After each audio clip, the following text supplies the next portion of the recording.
إن الحمد لله نحمده ونصلي على رسوله الكريم. أما بعد فأعوذ بالله من الشيطان الرجيم. بسم الله الرحمن الرحيم. لقد جاءكم رسول من أنفسكم عزيز عليه ما عنتم حريص عليكم بالمؤمنين رؤوف رحيم. فإن تولوا فقل حسبي الله لا إله إلا هو عليه توكلت وهو رب العرش العظيم. رب اشرح لي صدري ويسر لي أمري واحلل عقدة من لساني يفقه قولي. আলহামদুলিল্লাহ, পবিত্র রবিউল আওয়াল মাসে রাসূল সাল্লাল্লাহু আলাইহি ওয়াসাল্লামের শানে আয়োজিত আজকের এই রাসূলের জীবনী নিয়ে কিছু জানা বোঝার মজলিসে আল্লাহ তাআলা আমাদেরকে মাগরিবের নামাজ জামাতের সাথে আদায়ের পরপরই আল্লাহ তাআলার ঘরে মসজিদের মধ্যে বসে যাওয়ার তৌফিক দিয়েছেন। এজন্য সবাই শুকর আদায় করি, সবাই পড়ি আলহামদুলিল্লাহ। সাথে সাথে হৃদয় থেকে দুরূদ ও সালাম প্রেরণ করি খাতামুন নবিয়্যিন রাহমাতুল লিল আলামিন হযরতে মুহাম্মদুর রাসূলুল্লাহ সাল্লাল্লাহু আলাইহি ওয়াসাল্লামের প্রতি। আল্লাহ তাআলা আমাদের এই আশাকে বসাকে, এই সময় দেওয়াটাকে কবুল করুন এবং যে কথাগুলো হবে এগুলোর মধ্যে হিদায়াতপূর্ণ কথা বলার এবং আমাদেরকে হিদায়াত নসিব করার তৌফিক দান করুন, আমিন। আল্লাহ তাআলার অগণিত প্রশংসা যে তিনি আমাদেরকে মুসলিম ঘরে জন্ম দিয়েছেন, মুসলমান হালাতে আমাদেরকে জীবন যাপনের তৌফিক দিয়েছেন বিনা কষ্টে, জন্মগতভাবেই। আরো শুকরিয়া যে তিনি আমাদেরকে শেষ নবীর উম্মত বানিয়েছেন। শ্রেষ্ঠ নবীর শ্রেষ্ঠ উম্মত হওয়ার তৌফিক আমাদের না চাইতেই আল্লাহ তাআলার ইচ্ছা করেই দয়া করে আমাদেরকে শেষ নবীর উম্মত বানিয়েছেন। এজন্য শুকর আদায় করি আলহামদুলিল্লাহ। যেই নবীর উম্মত সবচেয়ে দামি উম্মত, যে উম্মত সবচেয়ে শেষে এসে আগমন করেছে পৃথিবীতে, কিন্তু কিয়ামতের মাঠে সবার আগে জান্নাতে যাবে। সুবহানাল্লাহ। আল্লাহ তাআলা যেন আমাদের সেই কাতারে, সেই জান্নাতীদের দলে আমাদেরকে দলভুক্ত করে নেন, আমিন। আর সেই দলে যেতে চাই বলেই তো এই কষ্ট স্বীকার করে এই মজলিসে বসা। কোরআন হাদিস শুনতে হয় কি জন্য? হিদায়াতের পথ পাওয়ার জন্য। আর হিদায়াতের পথের শুরু হলো দুনিয়া, শেষ হলো জান্নাত। এজন্য আলেম ওলামাদের মজলিসে বসতে হয়, আল্লাহর ঘরে আসতে হয়, কোরআন হাদিসের কথা শুনতে হয় মানার জন্য, যেটা মানলে আমাকে জান্নাতি করা হবে, আমার ঠিকানা জান্নাতে তৈরি হয়ে যাবে। এজন্যই তো এই কষ্ট স্বীকার করেও, যদিও মন চাই না, নফস চাই দুনিয়ার মজমায় বসতে। নফস সবসময় আমাদের দুনিয়ার দিকে ঝুঁকতে চাই, আর আখেরাতের আগ্রহ নিয়ে, ইমানি শক্তি দিয়ে আমাদেরকে এই দুনিয়ার আকর্ষণকে পদদলিত করে আখেরাতের এই মজলিসগুলোই বসতে হয়। এজন্য যারা মাইকের আওয়াজ শুনছেন, আহ্বান করব আপনারা আজকের দিনের জন্য হলেও আমরা সন্ধ্যার এই মুহূর্তটাকে আল্লাহ ঘরে বসে শান্তিপূর্ণভাবে এই ঘরে বসে আরামের সাথে যেন আমরা সবাই এই কোরআনের মজলিসে রাসূল সাল্লাল্লাহু আলাইহি সাল্লামের আলোচনার এই মজলিসে আল্লাহর এই ঘরে আমরা সবাই যেন এসে যাই ইনশাআল্লাহ। সবাইকে আহ্বান করব, আপনারা মসজিদে চলে আসুন। রাসূল সাল্লাল্লাহু আলাইহি সাল্লাম তাকে নিয়ে বলে শেষ হওয়ার নেই। তিনি নবুয়াতের আগের 40 বছর এবং নবুয়াতের পরের 23 বছর এতটা অর্জন এই পৃথিবীবাসীর জন্য করে গেছেন, এতটা আয়োজন তিনি করে গেছেন এই অল্প জীবনে, যেটা বছরের পর বছর বললেও শেষ হওয়ার নেই। এই সংক্ষিপ্তভাবে তার জীবনী বলা শেষ করা যাবে না। তবুও সাময়িক কিছু গুরুত্বপূর্ণ কথা বলবো, যাতে করে আমাদের তার প্রতি আগ্রহ তৈরি হয়। রাসূল সাল্লাল্লাহু আলাইহি সাল্লাম এই পৃথিবীতে এসেছিলেন, আল্লাহ তাআলা আমাদের মধ্য থেকেই তাকে পাঠিয়েছিলেন। মানে মানুষ যেভাবে পৃথিবীতে আসে, আল্লাহ তাআলা তাকেও সেই রক্ত মাংসের দেহ দিয়েই এই পৃথিবীতে পাঠিয়েছিলেন। মানুষের যত প্রয়োজন তারও সেই প্রয়োজনগুলো তার দেহের মধ্যে দিয়েছিলেন। আমাদের খাওয়া দাওয়া প্রয়োজন, তাকেও খাওয়া দাওয়ার প্রয়োজন হতো। আমরা যেমন পেশাব পায়খানা করি, তারও এই পেশাব পায়খানার প্রয়োজন ছিল। তো মানবিক প্রয়োজন দিয়েই আল্লাহ তাআলা তাকে পৃথিবীতে পাঠিয়েছে। কি জন্য? যাতে মানুষের কষ্ট কি, মানুষের কি প্রয়োজন, মানুষের মধ্যে কি চাওয়া পাওয়া, এই বোধ যেন তার মধ্যে থাকে। এজন্য আল্লাহ তাআলা মানুষদের মধ্য থেকেই রাসূল সাল্লাল্লাহু আলাইহি সাল্লামকে পৃথিবীতে পাঠিয়েছিলেন। এরপর রাসূল সাল্লাল্লাহু আলাইহি সাল্লামকে পাঠিয়েছেন পৃথিবীর মধ্যখান, মক্কা নগরী পৃথিবীর মাঝখান। তার ডাইনেও যতটা, বাঁয়েও ততটা, সামনেও ততটা, আবার পিছনেও ততটা এরিয়া, পৃথিবীর মধ্যখানে। কেন পাঠালেন? কারণ যাতে সমস্ত জায়গায় তাকে যদি একটা আলো ধরা হয়, একটা বাতি, জ্যোতি, তাহলে এই আলোটা যেন সব জায়গায় সমান পায়। কারণ তাকে যদি পৃথিবীর পূর্ব প্রান্তে পাঠানো হতো, তাহলে সেখান থেকে আলো পশ্চিম প্রান্তে আসতে অনেক সময় লাগত, সেই আলোর বিস্তারিত। এজন্য আল্লাহ তাআলা তাকে মাঝখানে দিয়েছেন, যাতে সব দিকে আলো সমানভাবে যায়। সুবহানাল্লাহ।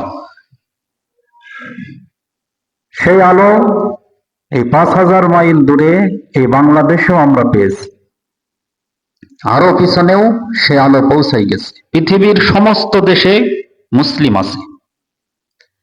আল্লাহ তাআলা বলেছেন কি, ওয়ারাফা'না লাকা যিকরাক, হে রাসূল আমি আপনার স্মরণকে সমুন্নত করব, আপনার স্মরণকে আমি দিন দিন বাড়াতে থাকব। এজন্য রাসূল সাল্লাল্লাহু আলাইহি সাল্লামের নাম এখন গোটা বিশ্বে ছড়িয়ে গেছে। সবাই রাসূল সাল্লাল্লাহু আলাইহি ওয়াসাল্লামকে চেনে, এবং শুধু চেনে না, তিনি পৃথিবীর সবচেয়ে বিখ্যাত মানুষ, সবচেয়ে সম্মানিত ব্যক্তি, সবচেয়ে মহান ব্যক্তি হিসেবেই সবাই তাকে চেনে। লন্ডনের মধ্যে একটা জরিপে এসেছে যে লন্ডনের মধ্যে, যদিও সেটা বিধর্মী দেশ, কিন্তু ওই দেশের মধ্যে সবচেয়ে প্রিয়, সবচেয়ে আকর্ষণীয় নাম হলো মুহাম্মদ। খ্রিস্টানরাও তাদের সন্তানদের নাম মুহাম্মদ রাখে, ইহুদিরাও তাদের সন্তানের নাম মুহাম্মদ রাখে। কারণ তারা জানে যে মুহাম্মদ এটা এমন মহব্বতের নাম, যে নামটা স্বয়ং আল্লাহ তাআলা সবচেয়ে বেশি পছন্দ করেন। সুবহানাল্লাহ। আরশের মধ্যেও সেখানেও মুহাম্মাদের নাম আছে। জান্নাত দিয়ে যে জান্নাতে সবাই প্রবেশ করবে, জান্নাতের গেটে মুহাম্মদ নাম আছে। এই নামটা সবচেয়ে প্রিয়, সবচেয়ে শ্রেষ্ঠ। ওয়ারাফা'না লাকা যিকরাক, আল্লাহ তাআলা যে বলেছেন যে আমি মুহাম্মদ আপনার নামকে সবচেয়ে সমুন্নত করব, ছড়িয়ে দেব, সেই ওয়াদা আল্লাহ তাআলা রেখেছেন। সুবহানাল্লাহ। আজানের ধ্বনিতে যেখানেই আশহাদু আল্লা ইলাহা ইল্লাল্লাহ উচ্চারণ হয়, সাথে সাথে মুহাম্মাদের নাম, মুহাম্মাদুর রাসূলুল্লাহ নামটাও উচ্চারিত হয়। এই আজানের ধ্বনি মুসলিম রাষ্ট্রে তো 5 ওয়াক্ত হয়, অমুসলিম রাষ্ট্রেও আজানের ধ্বনি উচ্চারিত হয়। আমেরিকায় পর্যন্ত 3 ওয়াক্ত আজান হয় লাউড স্পিকারে, মাইকে। তাহলে সেই অমুসলিম রাষ্ট্রেও আল্লাহ তাআলা মুহাম্মাদুর রাসূলুল্লাহ নামটাকে উচ্চারিত ভাবে আকাশে বাতাসে ছড়িয়ে দিয়েছেন। সুবহানাল্লাহ। ওয়ারাফা'না লাকা যিকরাক, যে নিশ্চয় আপনার স্মরণকে আমি ছড়িয়ে দেব, সমুন্নত করে দেব। তো এটা ছড়াতেই আছে, রাসূল সাল্লাল্লাহু আলাইহি সাল্লামের নাম ছড়াতেই আছে। কিছু নাস্তিক রাসূল সাল্লাল্লাহু আলাইহি সাল্লামকে গালি দেয়, বিরুদ্ধাচরণ করে।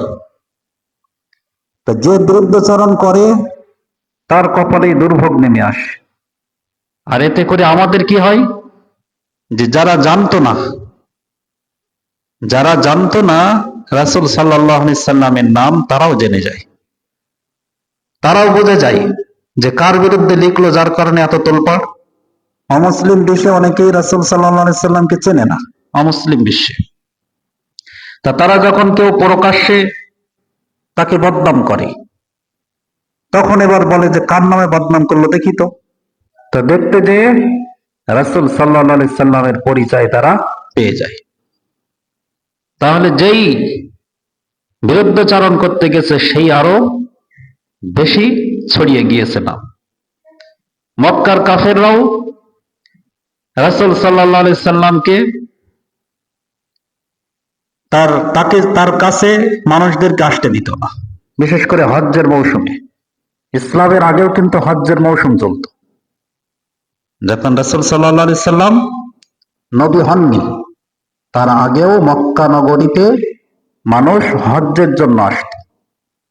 কারণ হজ্জের আহকাম কেউ সেই ইব্রাহিম আলাইহিস সালাম থেকে, তিনি কাবা ঘর বানিয়েছেন তার ছেলে, তো সেখান থেকে কি এই হজ্জের আয়োজন চলতেই আছে।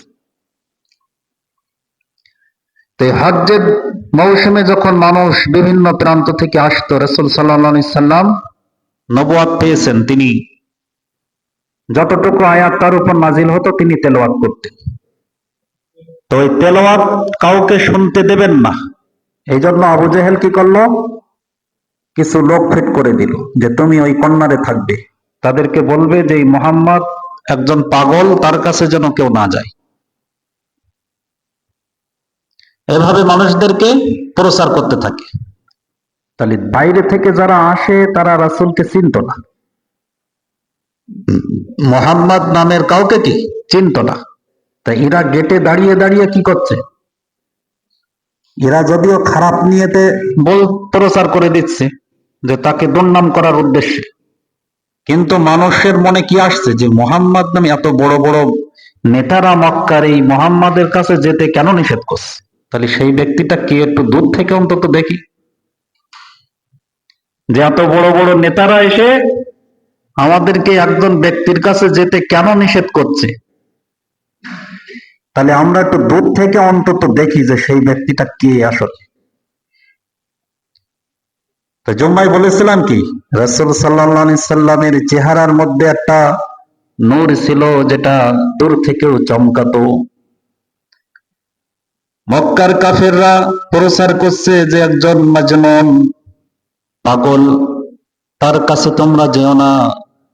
কিন্তু দূর থেকে মানুষ যখন তাকে দেখে, তখন তারা চোখ দিয়ে দেখে যে একজন পাগলের চেহারা কোনোদিন এত সুন্দর হতে পারে না। সুবহানাল্লাহ। একজন পাগল ব্যক্তি কখনো এত সুন্দর চেহারার অধিকারী হতে পারে না। এবার আরো কাছে যাই যে দেখি কি বলে শুনি। পাগল তো পাগলামি কথা বলে, সে কি যেন তেলাওয়াত করছে, একটু কাছে যেয়ে দেখি কি তার মুখ থেকে বাইর হয়। কাছে যেয়ে যখন কোরআনের বাণী শোনে, তখন সব মানুষ বুঝে যায় যে আসলে যারা তার বদনাম করছে এরাই হলো আসল পাগল, আর এই ব্যক্তি হলো সবচেয়ে খাঁটি মানুষ। সুবহানাল্লাহ। কারণ ওর মুখ থেকে যে বাণীগুলো বাইর হচ্ছে এগুলো মানুষের তৈরি কোনো বাণী না, এগুলো সাধারণ বাণী না।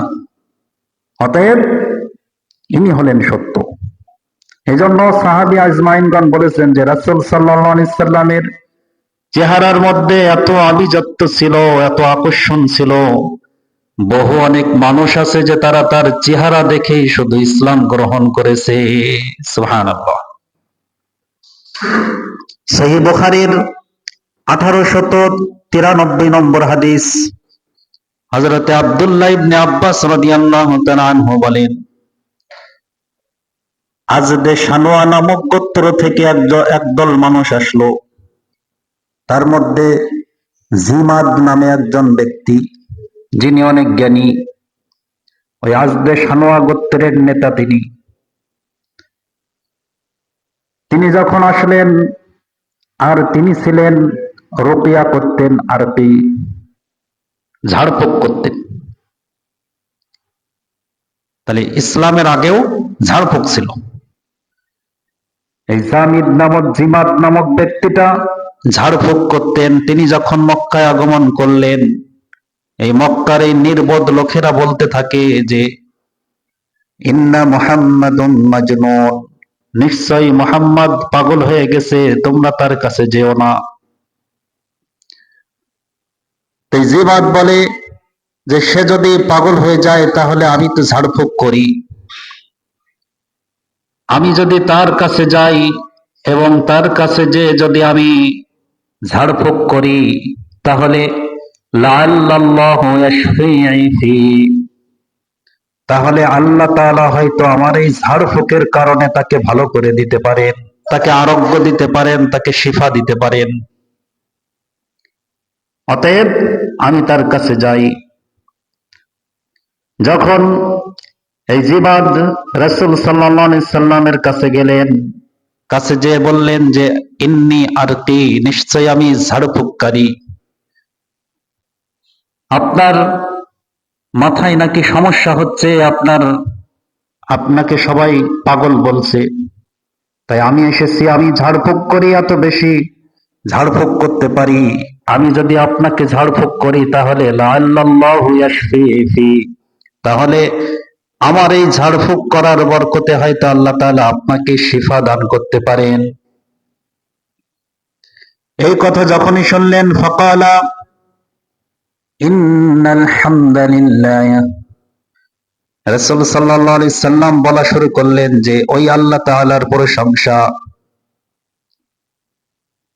নাহমাদুহু ওয়া নাস্তাঈনুহু, ওই আল্লাহ তাআলার প্রশংসা এবং তার কাছে আমি সাহায্য চাই।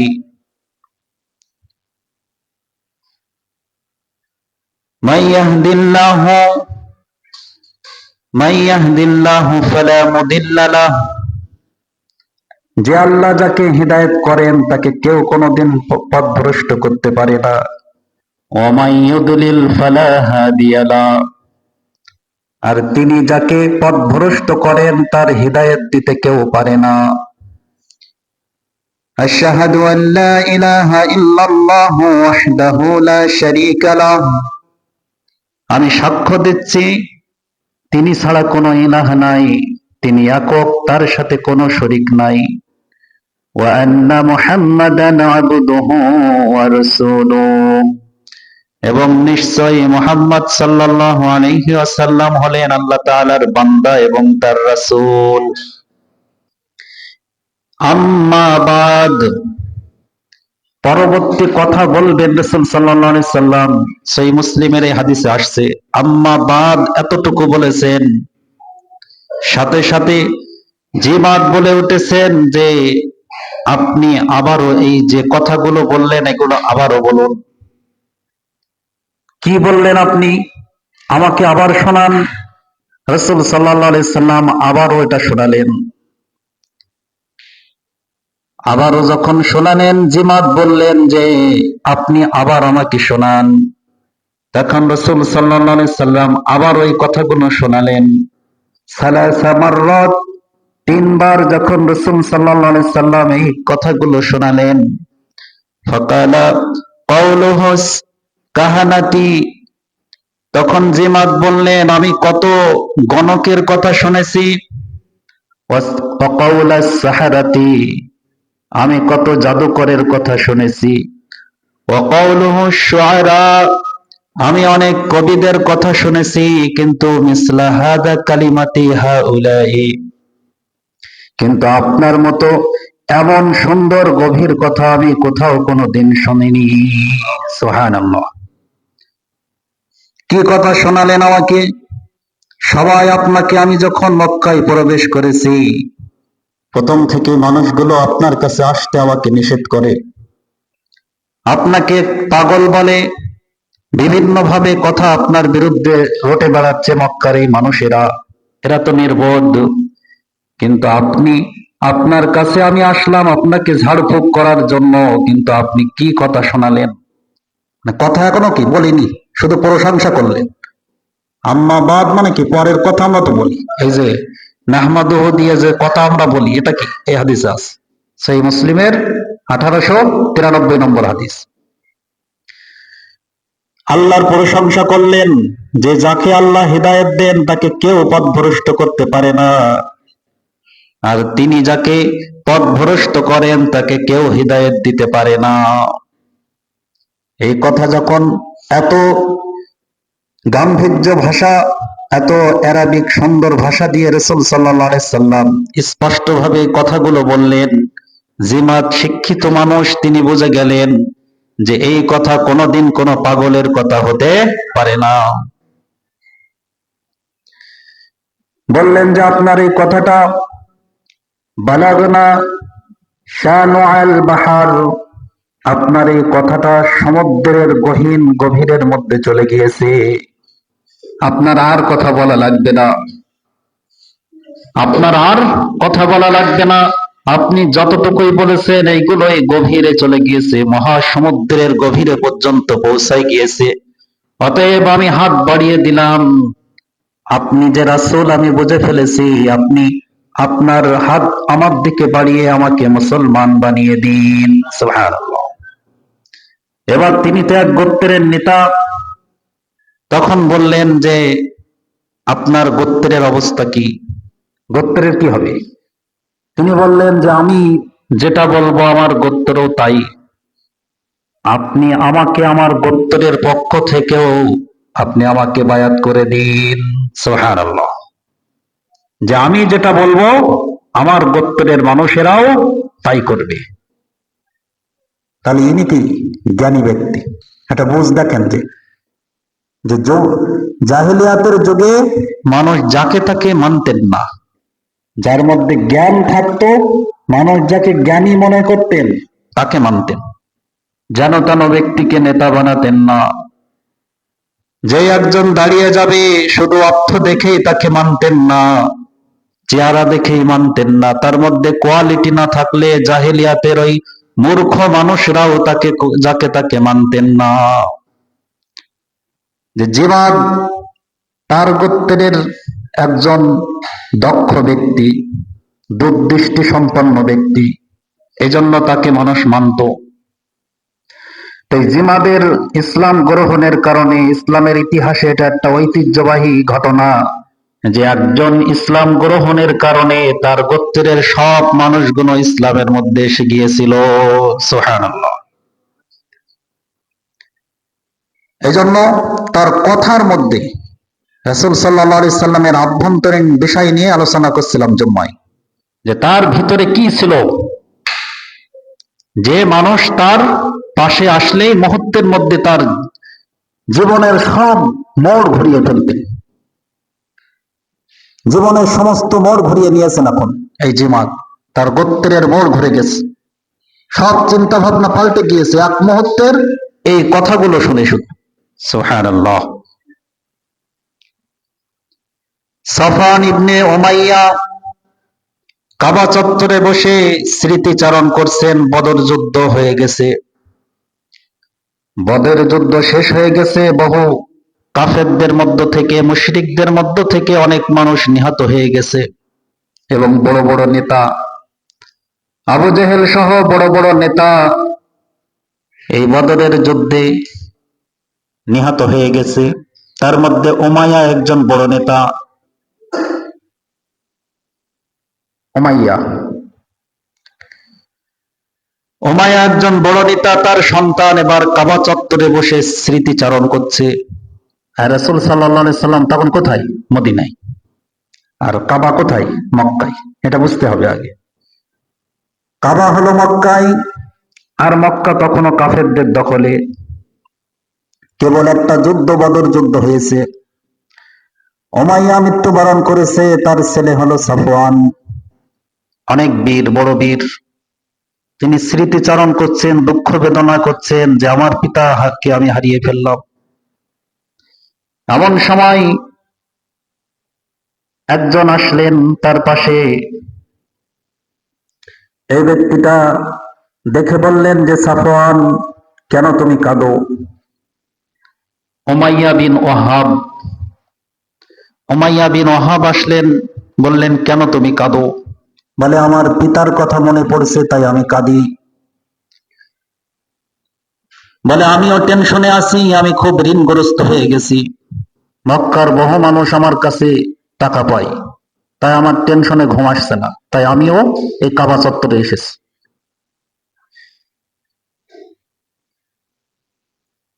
বলে তোমার ঋণের সব, সাফওয়ান বলে যে তোমার ঋণের সব বোঝা আমার কাঁধে নেব, তুমি তো বড় বীর।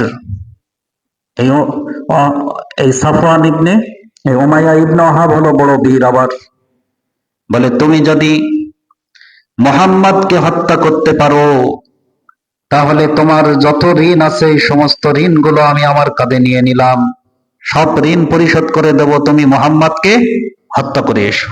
নাউজুবিল্লাহি মিন যালিক। বলে হ্যাঁ, তুমি যদি আমার এই বিপদ থেকে রক্ষা করো তাহলে আমি অবশ্যই মুহাম্মদকে হত্যা করতে মদিনায় যাব। যদিও এটা আমার জন্য রিস্ক, তবুও আমি এই রিস্ক নেব যদি তুমি আমার এই ঋণের বোঝাটা নেও। বলে হ্যাঁ তাই। তাদের মধ্যে চুক্তি হলো, কেউ ছিল না কাবায়, শুধু এই দুইজনের মধ্যেই চুক্তি হলো। উমাইয়া বিন ওয়াহাব এবার গোপনে মদিনার দিকে রওনা দিলেন, অস্ত্র হাতে নিয়ে।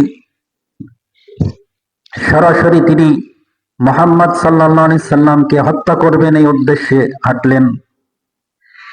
মদিনায় যখন গেলেন, সাহাবীরা তখন কি যুদ্ধ হয়ে গেছে, তাদের অনেক শহীদ হয়েছে। যে কোনো মুহূর্তে আবার কুরাইশরা, মক্কার কাফেররা আবারও আক্রমণ করতে পারে, এজন্য সবাই রাসূল সাল্লাল্লাহু আলাইহি সাল্লামকে ঘিরে আছে, সতর্ক আছে তারা।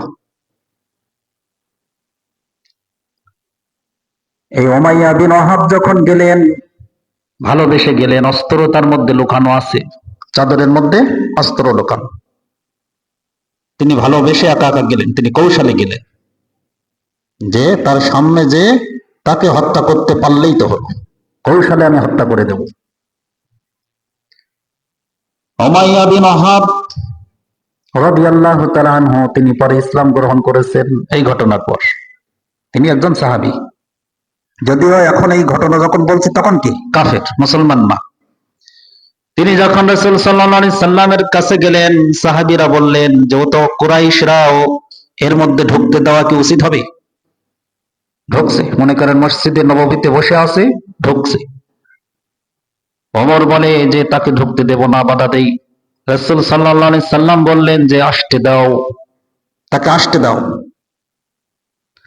উমাইয়া বিন ওয়াহাব যখন কাছে এসে রাসূলের সামনাসামনি বসলেন, যখন সামনাসামনি বসলেন, রাসূল সাল্লাল্লাহু আলাইহি সাল্লাম এবার বললেন, উমাইয়া বিন ওয়াহাব, কাবা চত্বরে কি কথা বলে এসেছো, কি চুক্তি করে এসেছো আমি জানি। রাসূল সাল্লাল্লাহু আলাইহি সাল্লাম কি দিলেন, যে কাবা চত্বরে কি চুক্তি করে এসেছো সেটা আমি জানি, এতটুকু শুধু বললেন।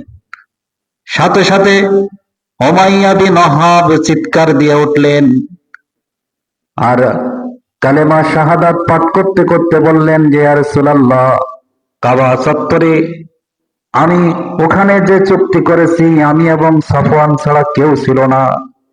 আপনি মুহূর্তের মধ্যে মদিনায় বসে এই ঘটনা যখন জেনে গেছেন, তাহলে আমি নিশ্চিতভাবে ঈমান আনলাম যে নিশ্চয়ই আপনি আল্লাহ তাআলার রাসূল। সুবহানাল্লাহ। চিৎকার দিয়ে উঠে অস্ত্র ছুঁড়ে ফেলে দিলেন, বললেন ইয়া রাসূলুল্লাহ, আমি ঋণের বোঝা সহ্য করতে পারছিলাম না, এই জন্য টেনশনে ছিলাম। কোনটা সত্য কোনটা মিথ্যা আমি বোঝার কোনো হুঁশ আমার নেই, আমি এতটা ঋণগ্রস্ত হয়ে গেছি।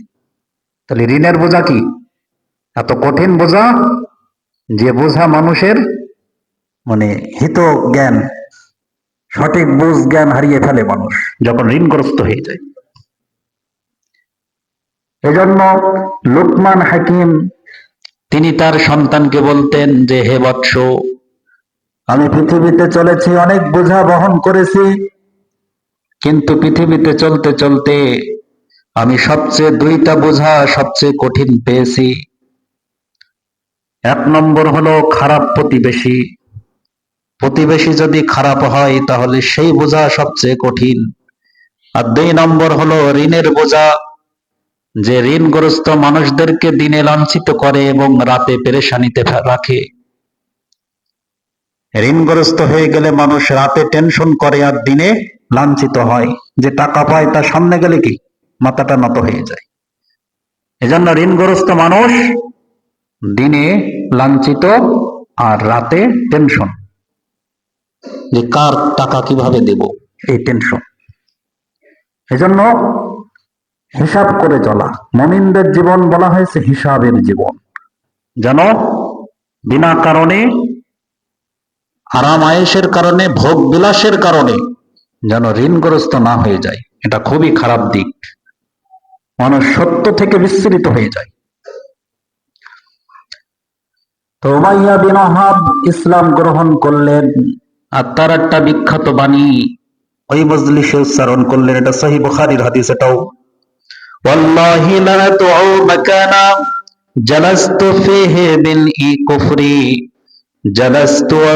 জালাস্তু ফিহি বিল ঈমান।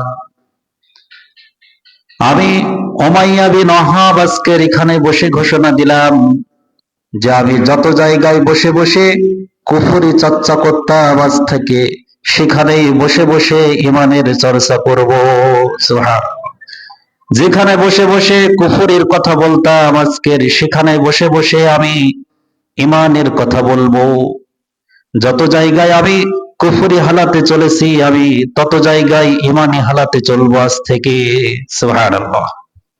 মুহূর্তের মধ্যে কি পরিবর্তন, একটা নিদর্শন পেয়েছি যে আমার যে বিষয় জানতো না কেউ, সেই বিষয় যখন রাসূল এখানে বসে জেনে গেছেন, তাহলে অবশ্যই এই কানেকশন আল্লাহর সাথে আছে। এই বলে কি রাসূল গায়েব জানতেন? না, আল্লাহ জানিয়ে দিয়েছেন। এই হাদিসে আছে যে আমাকে এখানে বসে আল্লাহ তাআলা জানিয়ে দিয়েছেন তোমরা আল্লাহর ঘরে বসে কি চুক্তি করেছো, কারণ এই ঘরটা কার? আল্লাহর। যদিও আল্লাহ সব জায়গার খবর রাখেন, আর ওটা আল্লাহর ঘরে বসে আল্লাহর রাসূলের বিরুদ্ধে হত্যার চুক্তি, এটা কি আল্লাহ সহ্য করে? না। সাথে সাথে জানিয়ে দিয়েছে যে রাসূল এখন আসছে, তার হত্যা করাটাই যেন তার ঈমানের কারণ হয়। আরেকজনের ঘটনা সংক্ষেপে বলে শেষ করব, সেটা হলো সবচেয়ে বড় নেতা আবু জেহেলের ছেলে ইকরামা বিন আবু জেহেল। ইকরামা তার ছেলে, এও বড় বীর। তার বাপ যখন প্রথম যুদ্ধে বদর যুদ্ধে নিহত হয়েছে, পরবর্তী সমস্ত যুদ্ধেই ইকরামা হলো নেতৃত্ব দিয়েছে। মক্কা বিজয়ের আগ পর্যন্ত ইকরামা সমস্ত যুদ্ধে টিকেছিল। কত বড় বীর, অনেক চক্রান্ত করেছে ইসলামের বিরুদ্ধে এই ইকরামা, যদিও পরে ঈমান এনেছে। তারও বিখ্যাত উক্তি বলবো এই জন্যই ঘটনা বলছি। মক্কা যখন বিজয় হয়ে গেল, মক্কা বিজয়ের দিন মক্কা বিজয়ের দিন সুফিয়ান, আবু সুফিয়ান আগে ইসলাম গ্রহণ করে নিয়েছে।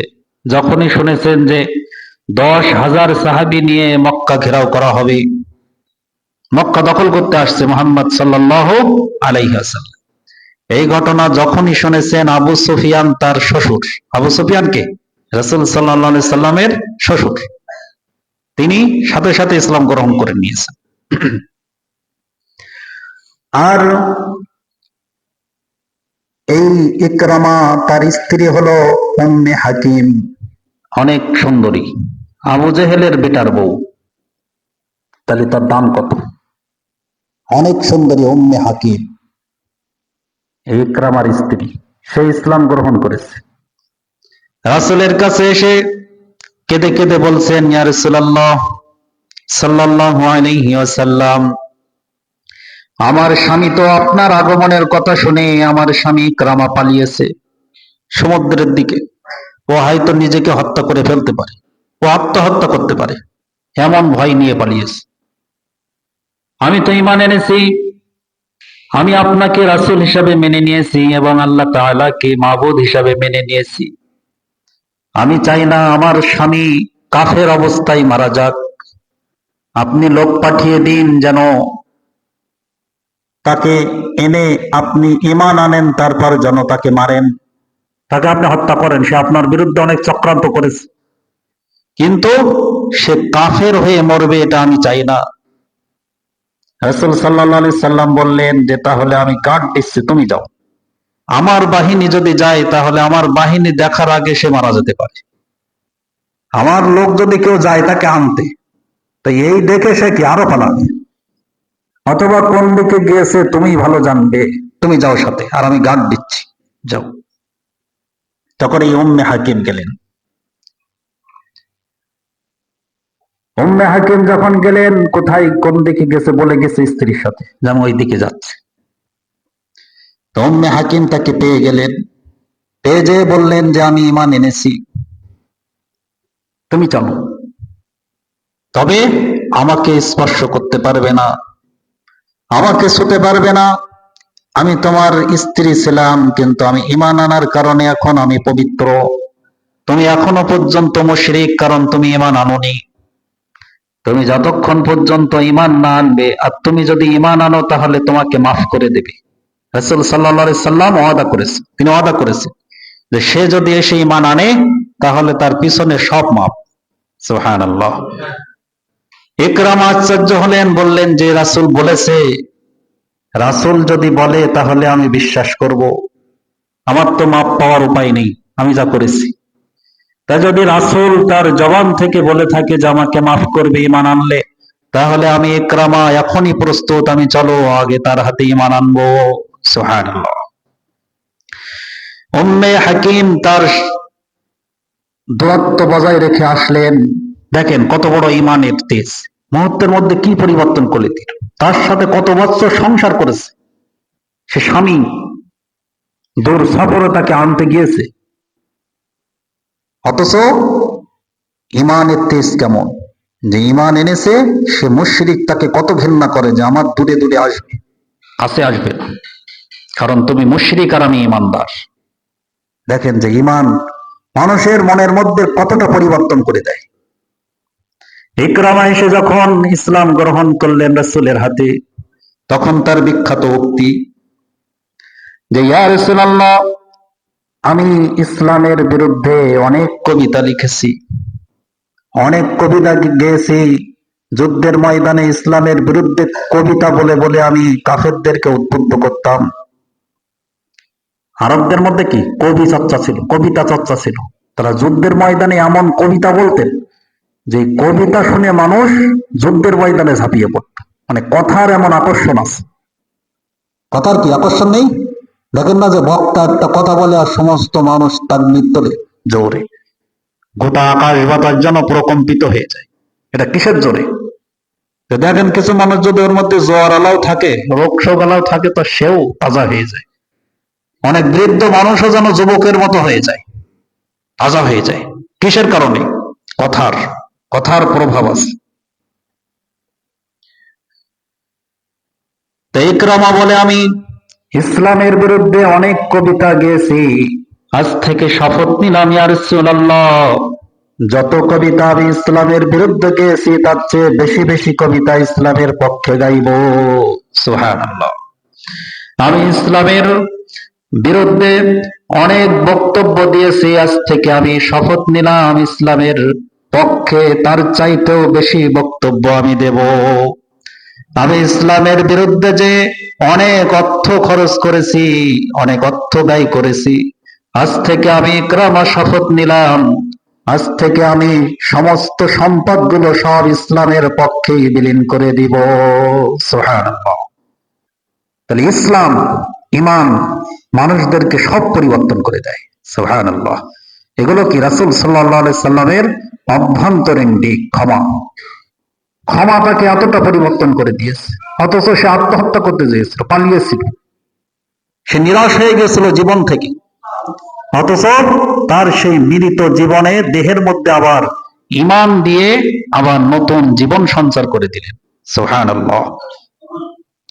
এই জন্য আমাদেরকেও এই রাসূল সাল্লাল্লাহু আলাইহি সাল্লামের উম্মত আমরা, আমাদের ঈমানকে আবারও জাগাতে হবে, আবারও রাসূল সাল্লাল্লাহু আলাইহি সাল্লামের উম্মত হিসাবে আমাদেরকে নতুন করে পরিচয় দিতে হবে যে আমরা রাসূলের উম্মত।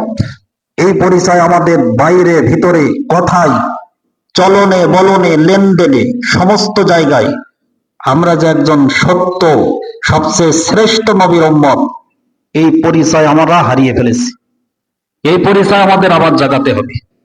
শুধু নামে পরিচয় না, আমাদের আসল সেই পরিচয় যে আমরা সবচেয়ে শ্রেষ্ঠ রাসূলের উম্মত, এই পরিচয় আমাদের কাজে কর্মে, কথাবার্তায়, লেনদেনে, উঠা বসায়, সব ক্ষেত্রে এই পরিচয় ফুটে তুলতে হবে।